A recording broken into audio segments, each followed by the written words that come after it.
Boa tarde, sejam muito bem-vindos à nossa quarta aula sobre direitos do trabalho.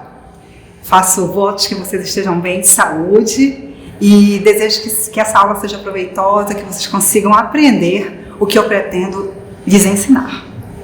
Hoje nós vamos estudar interrupção do contrato de trabalho e essa aula é muito importante porque essa é a aula que vai assessorá-los naquela atividade avaliativa do mês de abril, lembra?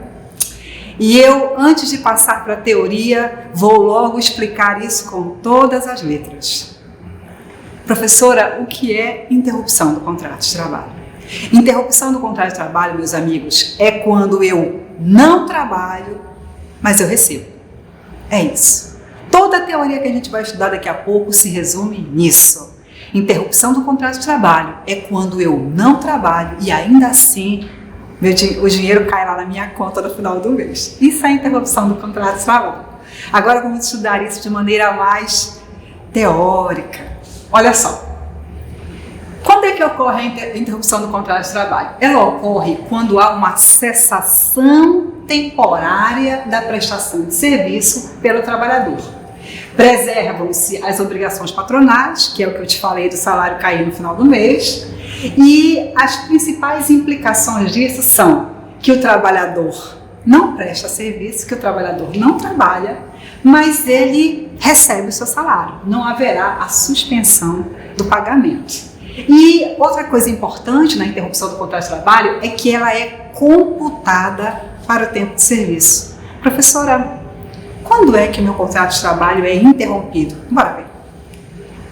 Tá aqui, ó. Trouxe vários exemplos para vocês que vocês nem sabiam, né? Muitos desses exemplos vocês nem sabiam. Interrompe o contrato de trabalho. Olha aí, todos os dispositivos previstos no artigo 473 da CLT. O artigo 473 ele vai falar das faltas justificadas pelo falecimento de um parente, pelo casamento, pela doação de sangue, para realizar prova do vestibular. Artigo 473. Também nos feriados, também na licença paternidade, licença maternidade, também nos primeiros 15 dias, em caso de afastamento por acidente de trabalho ou em caso de... também no caso de afastamento decorrente de aborto, a doutrina vai chamar de aborto não criminoso. Tá? E no caso do empregador que fecha suas portas por motivos pessoais que independem da conjuntura política. Esses são exemplos de interrupção do contrato de trabalho. E a suspensão? A suspensão é assim, ó. Na suspensão, o trabalhador não trabalha e o seu empregador também não lhe remunera. Essa é a regra. Na suspensão, o trabalhador não trabalha e o empregador não remunera. Mas isso não quer dizer que ele não vai ser remunerado. Isso quer dizer que pode ser que ele seja remunerado por outro órgão ou que ele realmente não venha a ser remunerado. Professora, deixa eu ver se eu entendi. Na suspensão do contrato de trabalho, o trabalhador não trabalha, mas o empregador não é obrigado a pagá-lo. A Previdência Social pode pagá-lo, uma outra instituição pode remunerá-lo, ou pode ser que ele não receba nada. Exemplo, o trabalhador pede uma licença sem vencimentos. Na licença sem vencimentos, o trabalhador não trabalha e o empregador não lhe paga, mas ele não recebe de ninguém. Ele tirou essa licença para resolver assuntos pessoais de interesse próprio. Mas quando um trabalhador entra de auxílio doença, por exemplo, e fica 6 meses fora, o trabalhador não trabalha, o empregador não o remunera, mas a Previdência Social está lhe repassando um valor. Vamos entender isso? Olha aí. Quando é que ocorre a suspensão do contrato de trabalho? Ocorre quando não existe a obrigatoriedade da prestação de serviço e a obrigatoriedade do pagamento ela não é feita pelo empregador. Não é o empregador que me repassa isso. Tá? O tempo de serviço, em regra, não é computado e nós temos uma súmula, a súmula 440 do TST, que assegura o direito à manutenção do plano de saúde e da assistência médica em caso de suspensão do contrato de trabalho, tá? Vamos para os exemplos de suspensão do contrato de trabalho. Bom, quando é que o trabalhador não trabalha e o empregador não é obrigado a remunerá-lo? Quando as faltas são injustificadas. Olha só, você faltou ao trabalho e a falta que você teve, ela não é uma falta justificada, ela não tem amparo legal. O que vai acontecer? Você não trabalhou e você não vai receber. Isso é um exemplo de suspensão do contrato de trabalho. Afastamento por motivo de doença a partir do 16º dia. É o exemplo que eu te dei agora há pouco. No afastamento por motivo de doença a partir do 16º dia, você não trabalha e o seu empregador não lhe paga, mas quem vai lhe assessorar financeiramente é a Previdência Social, porque você vai entrar de benefício. Isso é exemplo de suspensão do contrato de trabalho. Também no caso de aposentadoria por invalidez, que você não vai trabalhar, mas o INSS vai lhe prestar um benefício. E no caso da suspensão disciplinar, que a lei prevê a possibilidade do teu empregador te suspender, para ele, empregador, poder fazer a sindicância, para ele poder apurar a falta grave, mas você não vai perder o seu salário, tá? Bom, para finalizar essa aula, eu vou falar com vocês sobre a alteração do contrato de trabalho. Pode isso, Arnaldo? Pode. Já podia antes da reforma. Agora, depois da reforma, pode mais ainda. O artigo 468 e seguinte da CLT, ele vai falar de como o empregador pode alterar o meu contrato de trabalho. O que nós estamos vivendo agora é um exemplo disso. As escolas, de um modo geral, elas tiveram permissão para alterar o modo como nós prestamos o nosso trabalho. Antes eu fazia isso em sala de aula, com vocês aqui, porque eu estou numa sala de aula, e agora eu faço isso num ambiente virtual. O que é isso? Isso é um exemplo de alteração do contrato de trabalho. E teve de ser assim, pelo que nós chamamos no direito administrativo de fato do príncipe, porque o Estado impôs um isolamento social. Então, esse é um exemplo de alteração do contrato de trabalho. Mas os exemplos clássicos são os que eu vou apresentar agora, que são os que a doutrina está acostumada a apresentar. Bom, a alteração do contrato de trabalho, ela decorre do ius variandi. O ius variandi é o direito que o empregador tem de alterar o meu contrato de trabalho. Essa alteração, ela não é absoluta.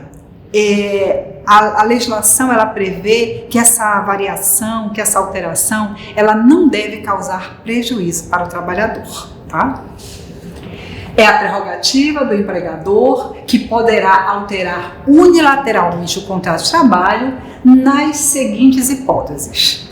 O empregador, ele pode reverter o empregado da função de confiança para o seu cargo efetivo. Você tinha um cargo efetivo na empresa, você foi alçado a uma função de confiança. Ok, você foi para lá. Não deu certo, é uma função de livre nomeação e exoneração, você volta para o seu cargo efetivo. Isso é um exemplo de alteração do contrato de trabalho, que é o que a gente chama de reversão, é você voltar para onde você estava. Reversão do empregado estável ao cargo efetivo. Esse é um exemplo similar ao primeiro e também trata da possibilidade de um trabalhador sair de uma função para exercer outra, por N motivos não atender às demandas do empregador e ser revertido ao seu cargo de origem. O que dá mais problema no seu trabalho? Transferência de empregado para outra localidade. O ideal é que no contrato de trabalho, quando você começou a trabalhar na empresa, você já seja informado, olha, você vai ter que ir de vez em quando a alguns municípios da região metropolitana prestar serviços para mim. Você aceita? Sim, eu tenho total disponibilidade para viajar pelos 143 municípios do Pará. O ideal é isso. O ideal é que na contratação já haja uma cláusula prevendo essa mobilidade. Mas nada impede que durante o contrato de trabalho seja assinado entre as partes um termo aditivo fazendo constar essa demanda, tá? Alteração funcional do empregado readaptado. Ora, o trabalhador ele é professor, ele trabalha em sala de aula, ministrando aula, mas vamos supor que ele teve problemas seríssimos com as suas cordas vocais e ele ficou durante algum tempo afônico. Não dá para ele ficar em sala de aula. Então, a empresa vai readaptá-lo para colocá-lo numa função que não exija dele o instrumento vocal. E, por fim, a transferência de zona de trabalho do empregado vendedor. Esse é outro ponto sensível que há muitas demandas trabalhistas nesse sentido. É o caso do empregado que discricionariamente, porque o empregador quis, foi transferido de uma área de atuação profissional para outra área. E, na opinião dele, isso lhe causou prejuízo. Pode isso? Pode.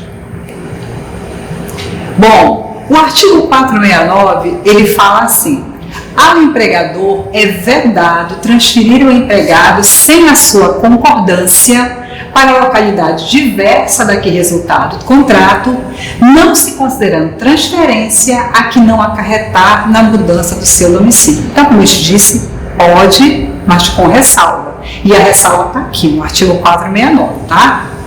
Então, essas regras não são aplicáveis aos empregados que exerçam cargo de confiança, porque quem exerce cargo de confiança tem mais flexibilidade nesse sentido.